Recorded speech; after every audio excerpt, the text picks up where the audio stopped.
You're listening to Together by AGCI. I'm Melissa Rush.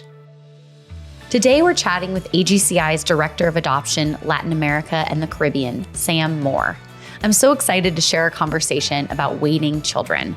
We dove into every aspect of this important topic, including what it means for a child to be classified as waiting and the incredible hope that we have for these amazing kids. Let's get into our conversation.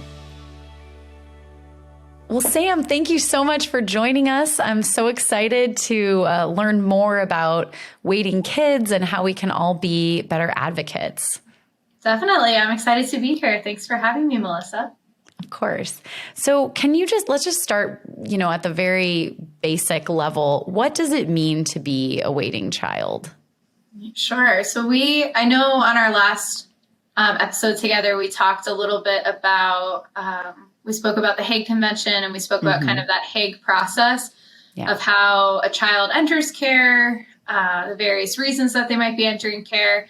And then also we spoke about the registries of families that are open to a wide range of ages and special needs. And then we spoke about the registries and kind of the way that children enter those registries or enter those lists to be considered for a variety of permanency options, whether that is reunification with biological family, placement with a kinship relative, or placement into an adoptive family resource, whether that's domestically or internationally. So we kind of walked through all of that.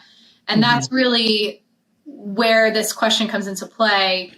What does it mean to be a waiting child? Really, all children that are in need of a permanency solution outside of their natural birth families would be considered a waiting child. But how we, the waiting children that many families will see that we're advocating for on a weekly basis or that we're calling families about who are waiting have been through all of those steps that we've spoken about to become legally freed for adoption, but also have been through potentially maybe a number of placement options that maybe didn't work out, or a child who has identified needs or is of an age that's older, or a part of a sibling group where there are no families who have been registered with their paperwork in the country who say, yes, we're open to this. So just to kind of recap the registry process, a child, once they have entered into care, their information will be stored in a registry of children, and the country will also have a registry of adoptive families who say what they're open to, and they will make matches based on those registries. When a child is on that first registry and there's no family that's open to their needs, and those needs could be just a heightened special need. It could be that they're a part of a big sibling group, or just that they're older. Maybe they're 11 or 12 and there's no family that's open to that. That's when they move to kind of that separate registry for waiting children, meaning that we need to double down on our advocacy as an agency, all the agencies that advocate for waiting kids, and find a family who can say, yes, I am open to that. And that way, so the goal is that all children when they come into care and they're registered, that they would be matched with a family who's already registered. So on our end, we double down in advocacy in the way of finding families that are really open to those harder needs, whether that's a special need, whether that's older kids, sibling groups. First and foremost, if we can find those families, then the matches can just happen. But if they're not able to, then that's when we kind of have to go out and do even more advocacy directly with families who maybe never considered adopting an older child, but now they're moving towards that. So I guess what it means to be a waiting child, it means that there hasn't been a family that could be an adoptive resource for this child yet. But there's hope. There's always hope that we can find that right family. Yeah, absolutely. So for people who are kind of new to this process or new to, adoption, are waiting kids, is that generally who you're placing with families, or is it, can you just talk a little bit about that, like what that typically looks like? Sure. So we have in international adoption, there really can be two pathways for adoptive families to be to be matched with the child that they're hoping to parent. The first and more traditional way would be for a family to complete their paperwork, which includes their home study and immigration, dossier paperwork, and submit that to the country that they want to adopt from. So, for example, Colombia. When the documents are submitted, the central authority of whichever country they've submitted to would say, yes, you're approved and registered, and now you're considered a waiting family. And then at any adoption committee, at any meeting that the central authority is having to review families and kids that are on that first kind of registered list, they would say, great, we have Johnny, he's 5, he has these needs. We have the Smith family, they're open to his needs.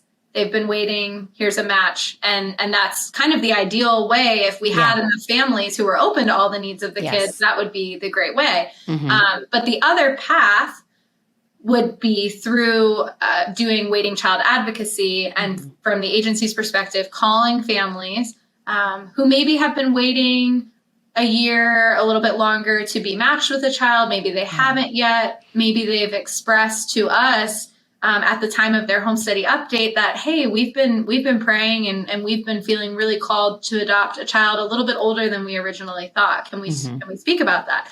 And then when we do, if they're raising their age range even by 1 year or 2 years, can really make a difference of who that family can be the best fit for. Because there are so many kids that are kind of in that middle 5 to 10 age range that are really in need of family. So it's been the last year, I would say in 2022, about 75 to 85% of our matches for families finding, really being able to be that resource for a child have been waiting children. And then the other kind of 15% or so has been for, or 25% or so, my math is terrible, has been. You're fine. Oh, that's wrong. In 2022, we've seen that about 75 to 85% of our matches or kind of families being able to be that resource for a child have been for waiting children. And then about that other 25% or so has been official referrals, kind of through that just waiting to be matched process. And one thing that's important to keep in mind is that, the waiting child process, each process is going to have its own challenges. When you're waiting in a traditional path and you're just waiting to be matched, that can be incredibly exhausting. The wait time can be hard. We've talked a lot about that with families before, but also the pursuing a waiting child can also be difficult in its own way because you have this special connection and you feel called towards the specific child. And that process requires for the central authority or the children's home to review your file and choose you for that child, which typically AGCI families, we have wonderful families who are really open, who have amazing training through Families Are Forever. We really have this great model. And so a lot of times our families are chosen for these kiddos because they really are prepared specifically for that child, which is wonderful. So those are just some nuances to that process. Oh, that's awesome. And that's amazing to hear that seems like a high percentage. It is. It's a big increase. We have, I keep using the term double down because we've just been, doubling down on what we can believe God for in all of this for waiting children. And our whole team has just been working really hard to connect with our local partners in each country to learn more about who are the kids that are waiting, to learn more about their needs. And to really see the need and meet the need, we have to think about who are the families that we're recruiting for originally to join the program, and who are the families that we can call about these kids. And God's just been bringing a lot of families who are so open and whose hearts have grown for special needs or for older kids. So it's been a big increase in waiting child advocacy, which has been amazing. Oh, that's so great to hear. So obviously education and making sure that families are prepared for what all this can look like is huge. What's something that you feel like people often misunderstand about waiting kids or that you wish, there was more information about? I think that families often will ask questions, something similar to that. Like, what are we missing? What's the missing puzzle piece here? Like, why is this kid still waiting? And I think as someone who has been able to have the privilege to go and meet these kids. I've met many of them in a number of the countries that we work in. And so many of our staff, we prioritize that. Our staff travels and we meet these children. We get to know them so that we can better tell their story. And that's a gift. That's a blessing for us to be able to do that, because we can then speak with families about these amazing personalities and help their stories come across. And we have a wonderful team who helps us tell that story through video, through photos, through writing of the profiles. And all of those pieces are a part of how we advocate. And I think that a lot of families might think to themselves when they see a child who's 11 or 12, well, there must be something so significantly challenging about parenting this child that they would still be waiting. But, if you think about the timeline of a child, I know we spoke about this last time too, in our last episode, the timeline of what a child's going through during this period. They're maybe they enter care at age 6 or 7. And then there is the whole legal process of helping them come to some sort of permanency solution, whether that is as adoption as their final outcome permanency goal, or if placement back into bio family is possible, placement with kinship, or domestic placement. And so that can all take, depending on the country, months to years. And then by the time they are legally freed, making sure that their paperwork is up to date, depending on if they're living in care in a more rural area versus in one of the major cities in the countries, the social workers having resources and access to make sure the file is transferred to the appropriate office so that they can be considered on the list. I mean, there's so many steps, and all the while that child is waiting, like truly waiting for all those steps to happen. And so, a 10-year-old who we're advocating for may have entered care at age 5 or 6, but they haven't been legally freed until very recently. And now that they are, their main need is that they are older. They've likely experienced a number of traumatic experiences. And so they may have associated behaviors with that, or they may need some supports. But medically, typically many of our older children that we advocate for medically from a medical and health standpoint are doing very well. And from a developmental standpoint, we have a lot of great reports on how they're doing and engaging in their therapies that they have in care. And they may be kind of that standard example of the chronological age might not align with their developmental age, given that time they've spent in care. And then we do also have a number of children who are waiting, who do have significant medical needs or significant behavioral challenges that we know it has to be the right family. Speaking to that education. But I do wish that families could have that perspective. And we try to provide that through our work with our families and share with them about that journey of what the child's going through as a waiting child. Because there's nothing wrong with any of these children. Like, that list is not because, there must be something so challenging about that child. It's just that the right family has not come forward for that child yet. And that right family could be listening to this right now and, be on our website and see a child and feel called to learn more about them. And I just wish more families knew more about. That's why I'm excited we're doing this episode, because the waiting child process, it's truly driven by families who have a heart for these kids, and that most of these kids, their main need is that there just hasn't been the right family that has stepped forward. Yeah. Well, it's exciting to see the growth with that, and that people are starting to kind of understand. I mean, and I think sometimes people look at older kids and they're like, oh, well, what's left for me? But teenagers, preteen, there's so much parenting that still needs to happen, and guidance and love and all of those things. And I mean, that is can be a very trying time in life, for everyone. And so to imagine navigating all of that and not having the love and support of a family is just heartbreaking. So, obviously once a child has been, I don't know if this is the right term, I guess classified as a waiting child, what are the outcomes that you typically see? Obviously our hope at that point would be that the right family steps forward and they're able to be adopted.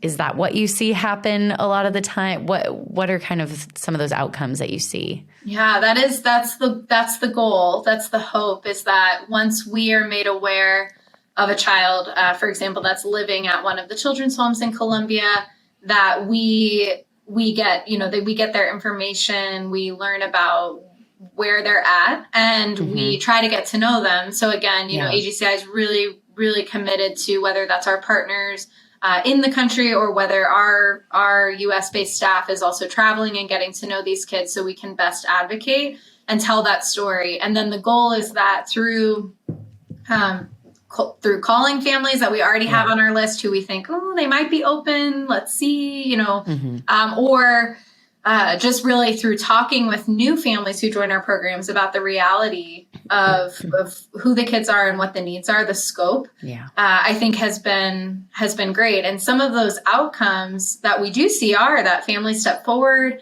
families are able to put together their paperwork and be chosen for these kiddos, and move forward with an adoption. And that is, we celebrate so much because it's so exciting to watch that journey. And of course, we're always trying to think about what is the, not only what is in the best interest of that child in terms of an outcome, but also which process or pathway for permanency will be the fastest for this child, because they've already been waiting so long. And so if we find that right family, we are lighting a fire under all of our all of our work together with the family to say, let's get this paperwork done and let's get it turned in so that you can be officially matched. Because with waiting children, that is a really key thing, is that you're submitting a letter of intent to say, we'd like to adopt this child, but and typically that is, you kind of work towards having that home study done before you do that, so that we really understand the scope of the needs a family is open to. But then there's other paperwork that has to be done in order to be considered for the official referral. And some families, most of our families, once they know the name and face of a child, are also moving very quickly. And that is an outcome. That's one outcome. That's the goal outcome. Yeah. But unfortunately, some of the other outcomes that we do see is if we don't have the right family step forward, we do see that children, they continue, of course, they continue to grow, and they continue to grow and develop in care. They're growing up in a children's home. They're not growing up in the context of a family.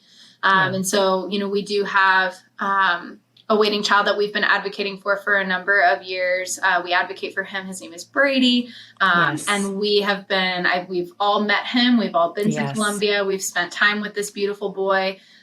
He has truly a heart of gold, and he has made leaps and bounds of progress in his care. Givers are so moved by how much progress he's made over the years.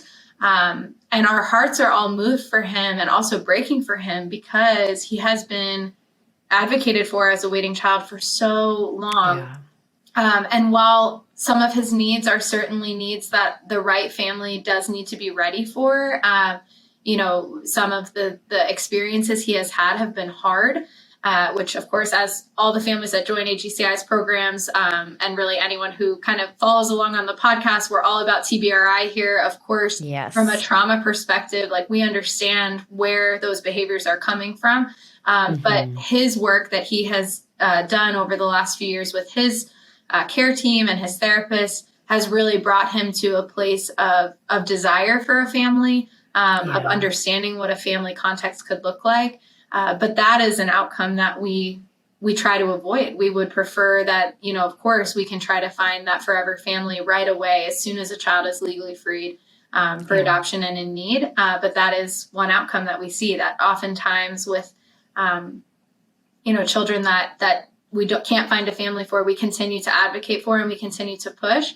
And sometimes, if that child is not in a care setting that, like Brady is, which that's such a blessing. He's blessed by the therapists and caregivers he has, because they've been able to, they're trauma informed. They work closely with us on TBRI. So they've been able to work with him on that. But if a child is not in that setting, for example, a child may end up exiting care, aging out of care, at whatever age that looks like in each country, and their cycle continues onward because we weren't able to intervene at the various milestones of their life. And I loved what you said. I wanted to go back. I loved what you said about families who maybe are praying over being open to older children because they might think, oh, well, what's left in that life cycle for me? And the truth of it is, and I know we've all gotten to meet and spend time with Brady, but yes, he is an older child, but there is a going back when he's in a safe setting and when he feels comfortable with his caregivers, where there's nurture and there's comfort that he is seeking that mirrors more so a child that is younger than he is chronologically. And that both from a school standpoint, from a developmental, how are they doing in school, what grade would they be in standpoint, yes, that absolutely there's a difference between chronological and developmental almost always. But there's also that emotional development that is definitely, you see the difference between the chronological age and that emotional development. And that has to do with the trauma that children have experienced. But there is so much left to do, and there is so much love to grow and bond to grow with older children. And I know we have a number of families who've adopted older kids who have shared their testimony on our prayer and encouragement calls, and even on our podcast. And it's just so wonderful to hear the stories of how, they never got to learn how to swim or something that is like a younger child thing that you would expect. Oh, a 12-year-old should know that.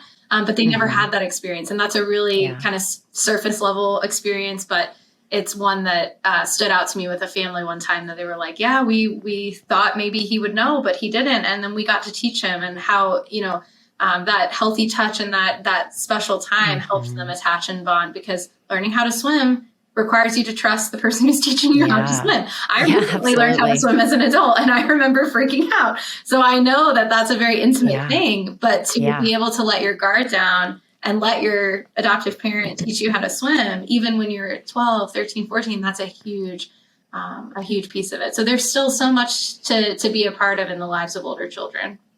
Oh yeah, absolutely. And, you talking about Brady, like I was recently in Colombia like a few months ago, and I got to spend some time with him and play soccer with him. And it was so wonderful to see how well he's doing. And like he's a happy, like loving, sweet kid.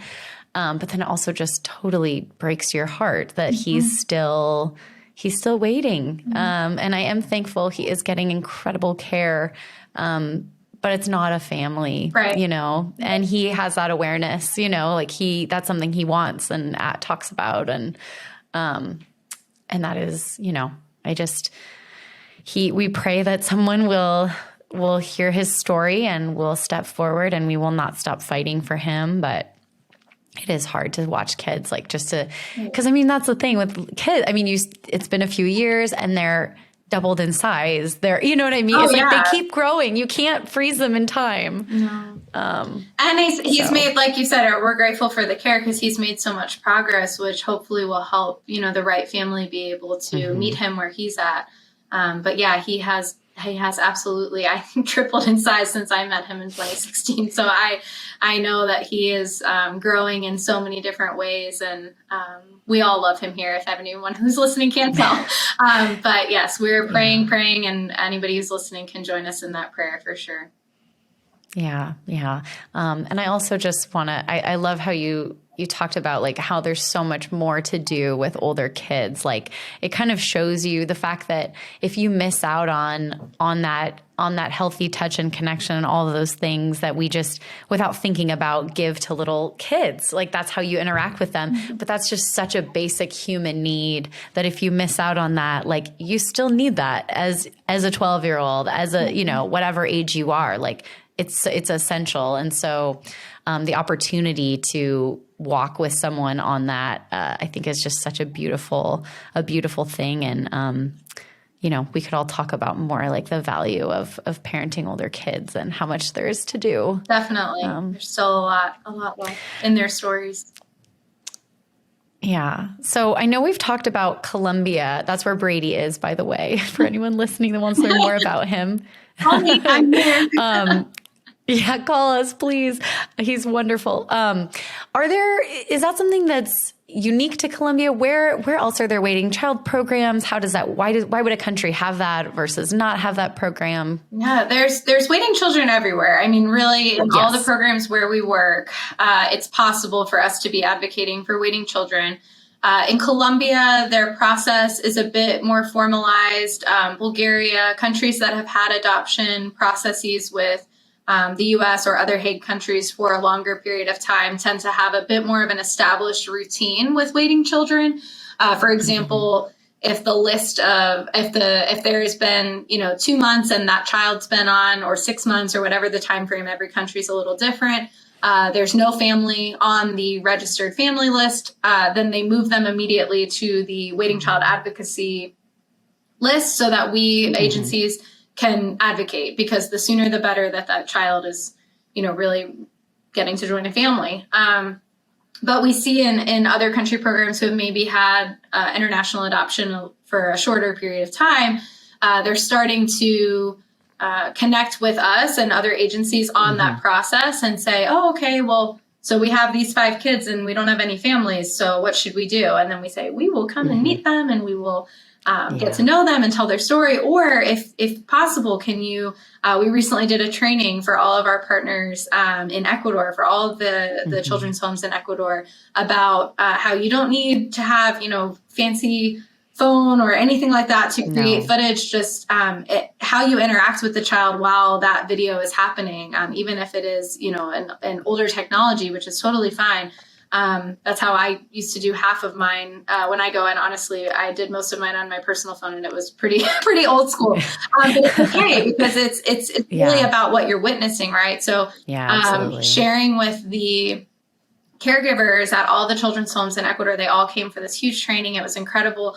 And we got to share with them examples of how to engage with kids, to show their fine motor skills, to show their gross motor skills, to show aspects of their personality that not only let an adoptive family get to know them, which is important because, of course, that's the heart of it, is you feel connected to a child, but also for them to feel prepared. So, for example, if there is a child who has, maybe a diagnosis of developmental delay, a family will want to know, okay, well, what's the extent of that? What does that look like? Yeah. How are they with their numbers or writing or colors, or where are they at? And so we kind of go into some of those very brief assessments that our team that's on the ground can do. And that's in any country, and can kind of say, like, one a couple weeks ago was just like, draw an X and an O and see if the child can copy it, right? Like simple things that maybe you're like, how do I highlight this skill or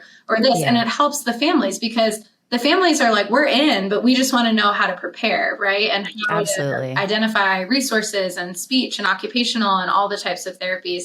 And then also just getting to know their hearts. So like, I mean, yes, favorite color and favorite food, but what do you want to be? What do you dream of? And what are your hopes?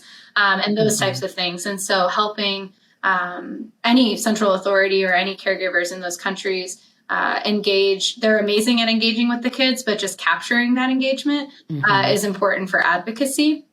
But back to kind of that question of, does every country have it?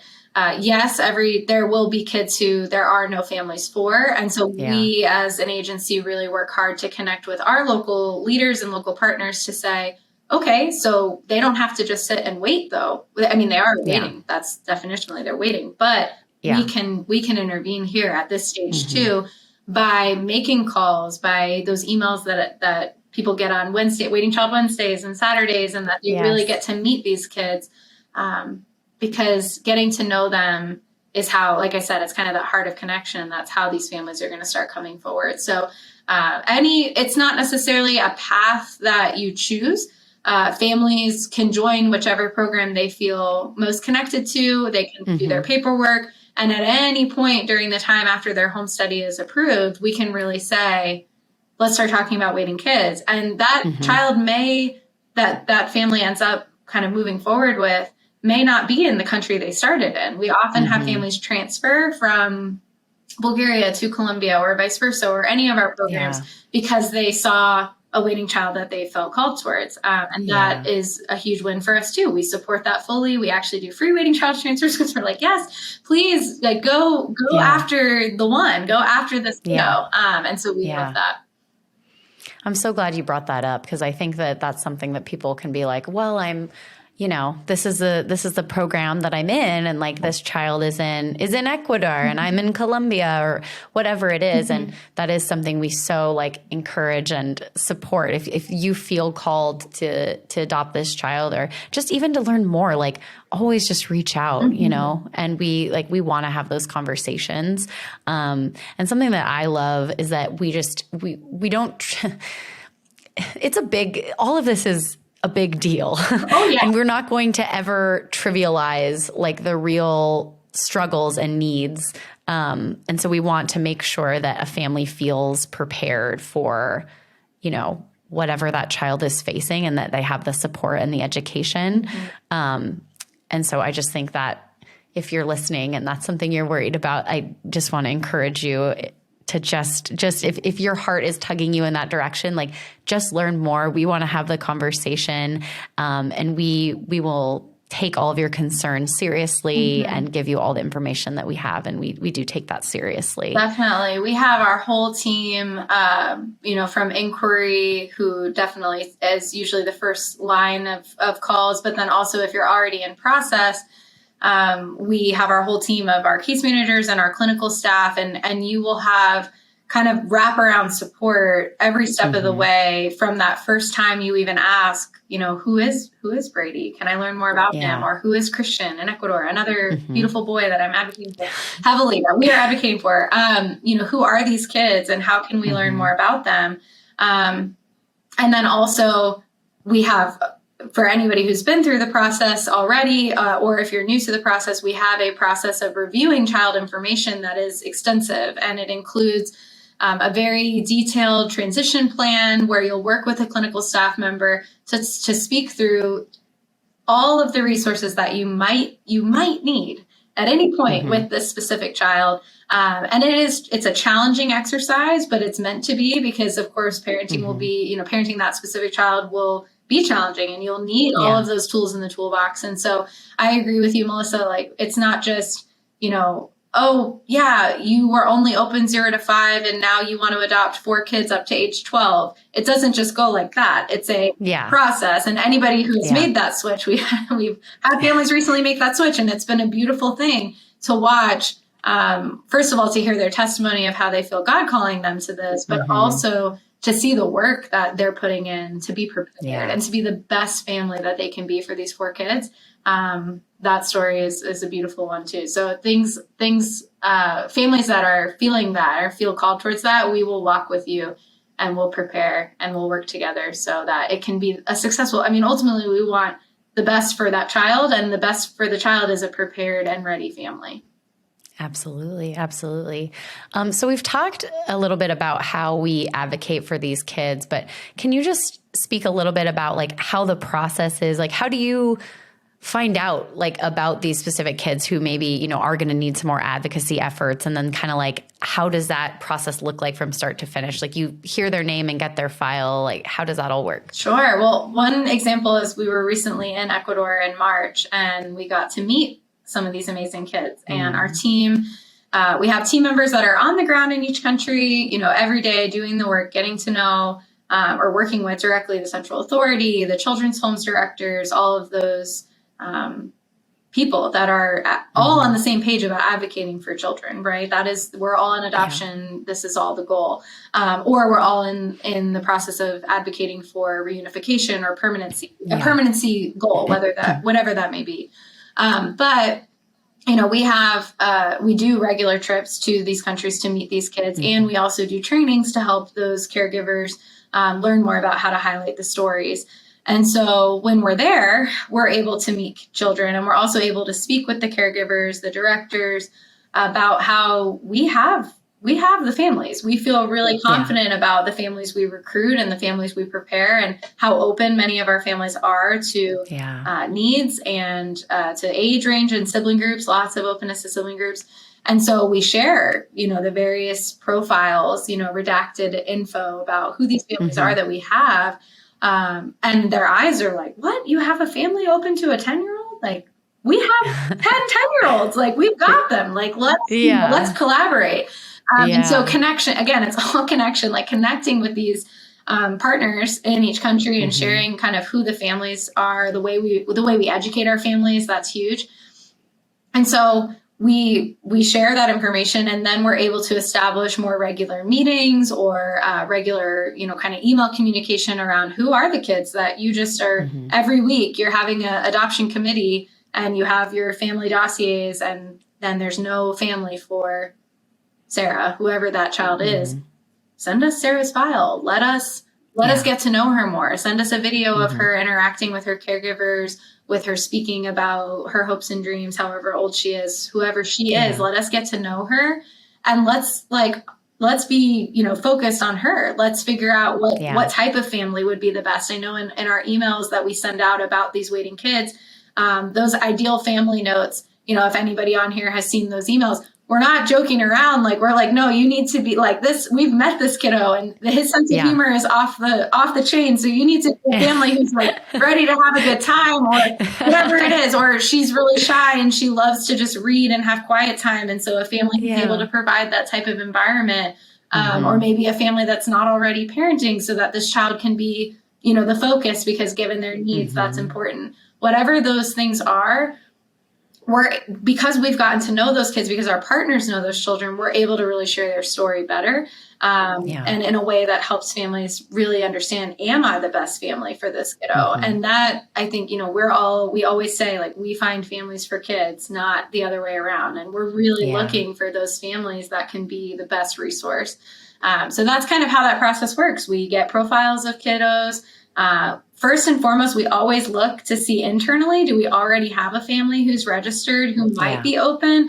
If they're open 0 to 6 with a list of needs, and we get a 7-year-old who has a need, why not call them and see, would you be open? Do you feel prepared? Again, not just a snap of a finger. Open your age range. It's a conversation and working with your clinical team, education, but we always try first to see, is there a family whose paperwork is ready? Because ultimately that child's timeline will be shorter if that family's paperwork is already done. And then if it's not, we look to our home study approved families who are still maybe in the midst of finishing their dossier, which is kind of that bigger packet of paperwork for the country. And then lastly, we kind of go to that public email where, maybe your family doesn't have a home study yet, but it can really give you an idea of who these kids are that we're advocating for, and how you can be speaking about, waiting child advocacy, and who the kids are in Bulgaria, in Philippines, in South Africa, wherever that child is, because you can get an idea of the scope of the needs, whether that's older kids or really difficult medical diagnoses or whatever it is. So. Yeah. Thank you for walking through that. I just think it's important for people to have a sense of how that all works. So we've talked about Brady, who obviously has stolen all of our hearts. Is there another, a kid that you've met or that you've been involved in their adoption process, a waiting child, that their story has really stuck with you? Yeah, definitely. These children are not yet placed with their family, but hopefully will be in the coming months. But we got to meet 3 brothers in Ecuador while we were there in March, and they are 9, 7, and 5. So kind of that age range, older-ish. I mean, definitely older than a lot of, families first come to us saying, oh, I think, I might be open 0 to 5. And so we don't always have as many families open above that 5-year-old range. And so all of these kids were 5 and up. And they just struck me when we first walked in. They were kind of scattered throughout the room that we met a bunch of kids. And you could immediately tell, though, that those 3 were brothers because of the way they interacted with each. There were a lot of kids in the room, but you could just tell the way that they interacted with one another, the way that they helped one another, especially the little one, how protective in a healthy way, a healthy protection of the little one they were. And they were all so different. I got to sit with each of them and then sit with them all together. And it was really just precious because the oldest one, I won't use their names because they're actually matched, which is really exciting, but I like protect their little names, but very thrilled that they are matched with a family, and they will be hopefully, like I said, home in the coming months as paperwork is completed. But the oldest boy, it's 3 brothers. I said the oldest boy, he was very, he loved building things, very creative. He was building with these like kind of really intricate blocks that I was like, I don't even know where this one goes. Like, help me. Curious. I wasn't just playing. He was showing me, and he was building these towers and all these things. And then he kind of looked over at his brother, the middle child, who is much more quiet, reserved, kind of puzzles, likes to read, like really different personality, like not kind of out there. And he said to me, like, you should go and learn about my brother. He's really smart. Like he's the smartest one of us. And I kind of said, you're smart too. Like, look at all the things you're doing to encourage him. But I just thought it was so sweet that he was like, I'm the loud one and I'm catching the attention, but this is my sweet brother who I adore. And their relationship was just precious. And then the youngest one was just running around and all this energy. And then when you finally got the 3 of them together, you could just see how the youngest one would look to the brothers and look to them and their only need, guys, like these kids are brilliant and they don't have any identified medical needs. They are healthy, but they have had tough starts. They've experienced that trauma. They've experienced that neglect. And so, there's a reason they're in care. You can see that play out a little bit in some of their behaviors. And so families need to be ready for that. But their main need is that they are older and they want to stay together desperately. They want to be adopted together. And thank God the right family came forward and they're going to be able to be a family and they're going to stay. Those 3 will get to stay together. And that is the number one thing, if you're ever speaking with waiting children, specifically with sibling groups, that they will tell you that I don't want to lose my brother or I don't want to lose my sister. And so for us to be able to intervene as early as possible, as soon as we know about a sibling group, to try to find a family that can be open to that, we just, that's kind of where we can intervene. And that's a huge win when we can do that. So that story, they blew me away. I was like, we were flying back on the plane and I just kept crying and everybody kept leaving, like, are you okay? I'm like, I'm just thinking about the boys. Like, I just adore them. And I'm so happy for them because as soon as we got home, we immediately had videos and photos and we could tell their story. I told that story to the family who's going to be adopting them. And it's like, this is how we advocate. This is how we get to speak into it. And that's a privilege. To be able to tell these kids stories is a privilege. Sorry. I just thank you for sharing that. There's just something about, for me, like whenever you get to meet or hear or learn the stories of siblings, and that is so true. That is like, because, in the files that we get and, and depending on so many factors, sometimes there's a lot of information, sometimes there's not as much. But if they have like statements from the kids, that is what they say. Like when their siblings, like, I just want a family and I want to be with my sister or my brothers or whatever that is. And, something that, and I love that is always like a top priority for us is like, how can we keep these kids together? Because unfortunately, a lot of times they, can get separated if they're having a hard time finding families and all of that. And I just think like, what a gift for the children and their family that like they get to have that first like connection that they've always had, that shared culture, that shared language, and then go into a family that's prepared to parent them. The siblings always get me. That's wonderful. And we feel really blessed because God has brought a lot of families that are open to siblings to the agency. But, there's so many waiting kids and there's so many sibling groups. And I think the hard part, like you mentioned, is that oftentimes they will think about the legal defender assigned to work with that case will think about the potential of separation if a family doesn't come forward. And oftentimes that means kind of separating out the oldest kiddo from that group, because that is often why families don't move forward with a waiting child sibling group, because maybe one is over 10 or over 12. And, we like to, you should see, we've seen, but families who are listening, like you should see the way that some of these older kiddos interact with these younger kiddos, trust me, it's going to be a help. Those younger kiddos trust that older sibling in a huge way for the most part. I mean, every situation's different if they didn't grow up together, but in situations where they are very well attached and there's a healthy attachment between those siblings, it may be actually a challenge to deparentify or kind of take away that parentification of that older child, which is a whole nother topic. And our clinical team will work with you on that if you have a heart for a sibling group as an older child. But it's likely that older sibling has been a large part of that care model for those kids for a long time. So we keep praying that more families that are open to siblings and older kids come forward for the many waiting kids that we've all gotten to meet. Especially, 2022, we were finally kind of back on the ground in so many countries because of COVID, and we were just grateful to be able to travel again end of 21 and early 22. And it just, of course, we know that the need is there, but it reinforced the huge need for families that are open to kids that are older and are part of sibling groups and kids who have identified needs. Truly, I'm always blown away when families come forward and have their list of special needs they're open to. And they just really, I feel like, couple like being open and listening to God's call to them for those pieces, and also being really realistic, meeting with doctors and really figuring out what they feel prepared for. And when you marry those two things, like what you feel called to, and then what you really feel realistically prepared for, you have this beautiful list of things that you can be open to, and you can be a resource for a child. Yeah. And there is, and I just think like this can be a difficult topic in some ways, because it just, your heart like aches for what these kids have gone through, and that they're, they're, like you said, like they're legally freed for adoption, but we haven't been able to find the right family for whatever reason.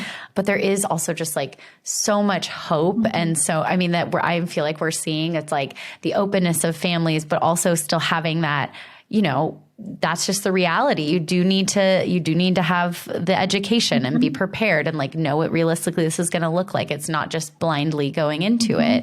But we are just seeing miracles and hearts changed, and people, like, once they learn about a specific child and feel connected to their personality, maybe reconsidering or like reexamining, okay, like, could we do this? Could this work?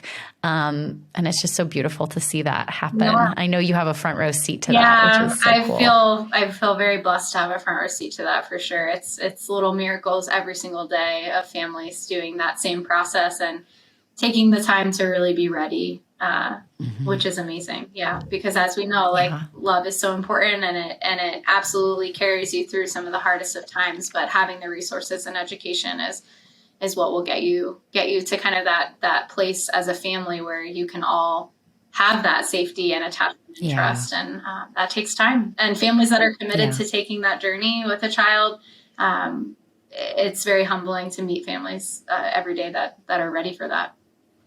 Yeah, it's beautiful, and you absolutely need both, right? So it's so cool to see people taking that on with open arms. So for anyone listening to this, obviously, if you feel called to adopt, please reach out to us. Apply, start the process. We'd love to talk to you. For other folks who maybe that's not part of their journey, how can they help? Yeah, I think spreading the word about adoption in general. So, anything that you've learned on the podcast, or things that you, if you have questions and you want to talk to us about how to be a voice for adoption, more and more voices are welcome, and as many as possible, because there is no shortage of need. In any of the countries we work in, and in countries we haven't even begun to work in. And here right in the United States, we have our whole U.S. advocacy team working closely with child welfare systems across the country to really see that there are needs of kids here at home too. And I think just being a voice for that, and speaking that into, whether that's, a community that you're a part of, or your church, or wherever you feel called to share, even within our own families of origin, or our families that we are connected to or have built in our communities, it's important to speak up. As far as waiting child advocacy goes, definitely, I know I've shared at church about waiting kids. I'm like, have you seen this video? video from All God's Children. And I know I work there. I'm a little biased. I'm biased because I know the kid, like, please, do you want to learn more? I should just wear a t-shirt, like, ask me about my job because I love my job. And we always say, like, people will say to me, that they're like, that's your job? And I'm like, yes, I'm very blessed. But we like to kind of speak about these kids and share their stories. So if you watch a video and you feel moved by a child's story and you want to share that with your community, those are always, on our password protected page. And so while we want to keep those children protected as much as we can, meaning we don't want to repost and put them on social media because, we always assign an advocacy name. Brady that's his advocacy name, but he has his given name.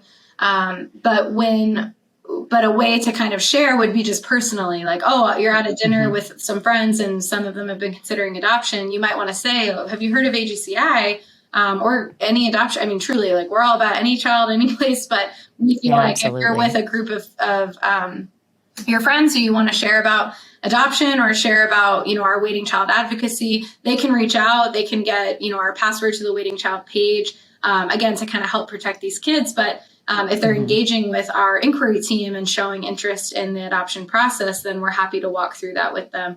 And then really just, if you do feel, if you were in post-adoption, if you've already adopted, and maybe you are home and settled, but not quite ready to grow again through another adoption, or maybe your family is complete, but you still want to be an advocate, being a voice for the adoption process, how it went, what to expect, maybe guiding them towards an agency that you feel is great. And if you're listening, maybe you think that AGCI is great, we do.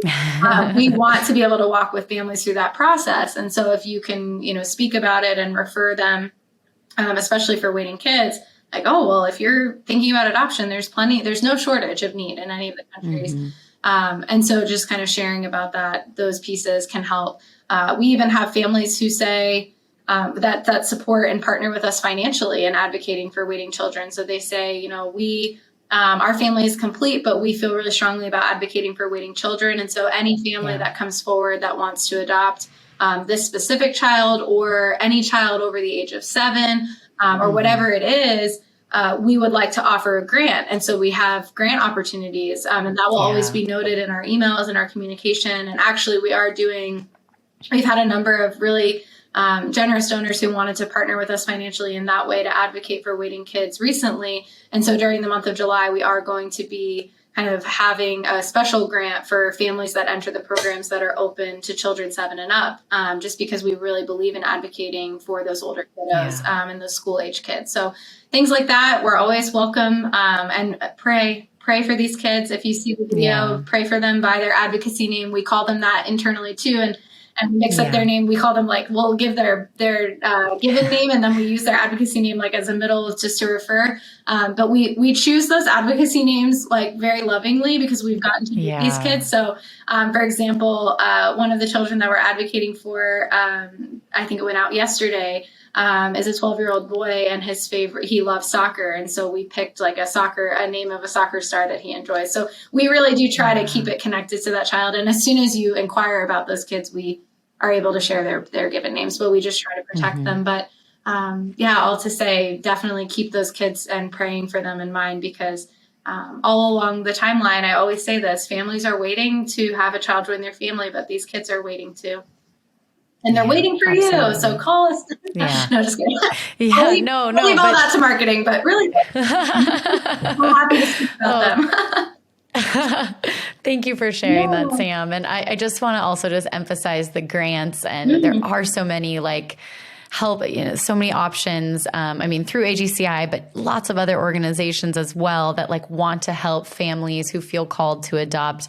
If finances, are something that you're concerned about, there are so many resources and kind of different ways to go about that. So please don't let that be a deterrent. Talk to us about that. We have a lot of good resources. Definitely. We're definitely, we never ever want finances to be a barrier. So we're happy to help you work it out. And we have lots of friends at all of those grant agencies who are amazing and want to partner with you and with us to help you guys in your adoption journey. So, Yeah. Yeah, awesome. Well, thank you so much, Sam, for sharing your wisdom and your heart. Every time I talk to you, I'm just like, we're on like a video call right now, guys. Yes, and I can feel it come through the computer screen, like how deeply, deeply you care about these kids and about finding families that are going to be the right fit and prepared to care for them. So thank you for sharing. Thank you so much for highlighting waiting kiddos and for taking the time to talk about them and share with all of our listeners just how important and special each of them are. Every time we get to celebrate kind of a match, it's just each one of them. I was saying earlier today, each story is a miracle, and it's so amazing to be able to share about that. So thank you for having me. That was Sam Moore, AGCI's Director of Adoption, Latin America and the Caribbean. Thanks for listening to Together by AGCI. As always, if you liked what you heard, please rate or review us wherever you listen to podcasts. If you'd like to read or watch even more stories, check out our website, allgodschildren.org. Reach out to us and let us know what you think on Instagram at All God's Children International or email us at together@allgodschildren.org. We look forward to sharing another story of hope the next time we're together. We'll talk to you soon.